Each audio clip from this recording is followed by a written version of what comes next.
Welcome back to the Fit and Nerdy channel. Anyway, so today I wanted to talk about, is finasteride worth it? And give you some precautions onto what are some of the potential side effects or downsides that a lot of people kind of gloss over because they don't have the side effects when they go to recommend it. So take it from me. So I was a post-finasteride syndrome sufferer. Had erectile dysfunction issues, had issues with gaining muscle like I used to when I was in my 20s. Like in general, just low testosterone symptoms that were persistent, even though my testosterone wasn't that low, getting it up to, you know, the middle upper range, and still I had issues. So it obviously wasn't a testosterone problem. It was some kind of other something else going on with my body. And so, it can cause these kinds of issues in people. It could also cause depression and anxiety, two of which are things I had never had. And then once I had taken this, I have quite a few issues with it. I still have a little bit of it, but it's a lot better than it used to be. Ever since I took HCG in order to try and correct the imbalances that PFS had caused. But yeah, it can cause that. It can, there's just there's a lot of medical side effects that they don't talk about. And I think that the percentage of people that have symptoms is higher than like they put out there, which is only a few percent. But I have a feeling it's also one of those things that can slowly rob you of things. So here's your baseline, and then you slowly get worse, your libido starts to decline and things like that, and you think that, oh, this is just regular signs of aging, there's nothing wrong with me, like, it's not the finasteride, or like there's nothing that I'm taking that could be causing this. And it can slowly take you out over time, and it's for vanity. Let's be real. Like, if you're worried about losing your hair, you're worried about, you like the way that you look with hair, and you like, and unfortunately, it's the luck of the draw. About 50% of men are going to go bald, whether they want to or not.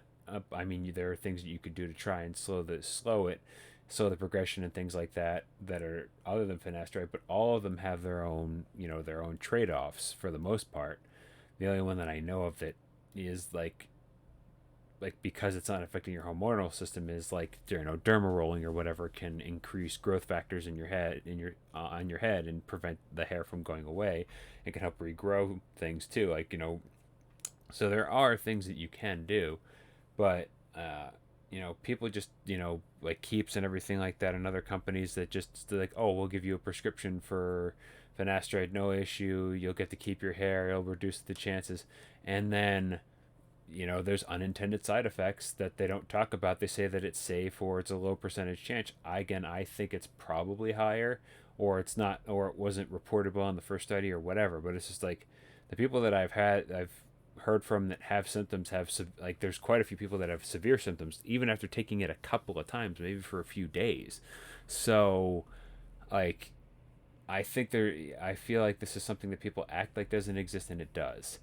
And ultimately, I would just say try shaving your head.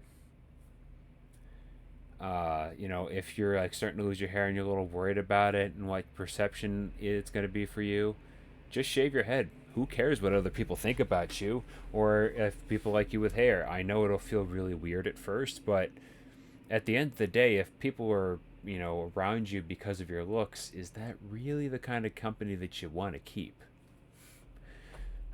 I don't know. It's just like if they don't like you for you, you're probably not in a good mental space. Same thing goes with like social media clout and things like that, where it's like if people are only following you for your looks and not following you for the content of your character, it's that's not the kind of people you want to keep around. And that's not the kind of base or following I would think that you would really want.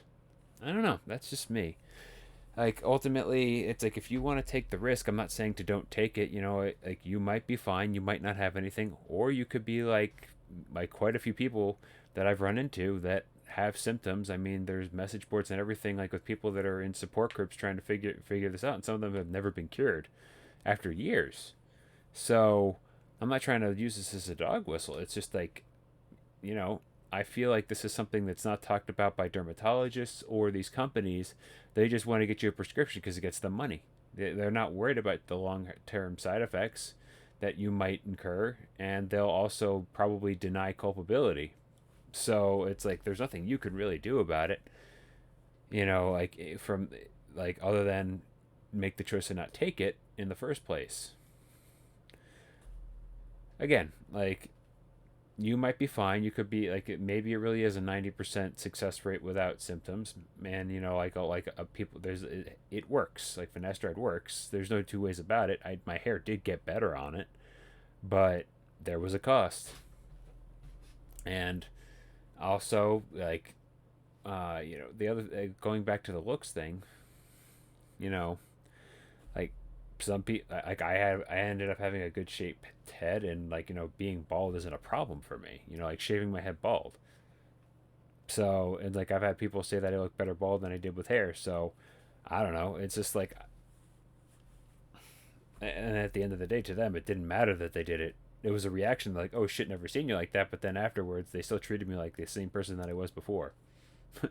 So I don't know. It's like maybe I'm just blessed with really good friends in that regard. But yeah, like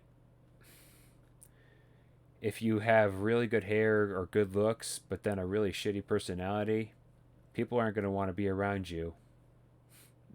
Or if the only reason they were around you was because of your looks, again, not the greatest reason to have people in your life.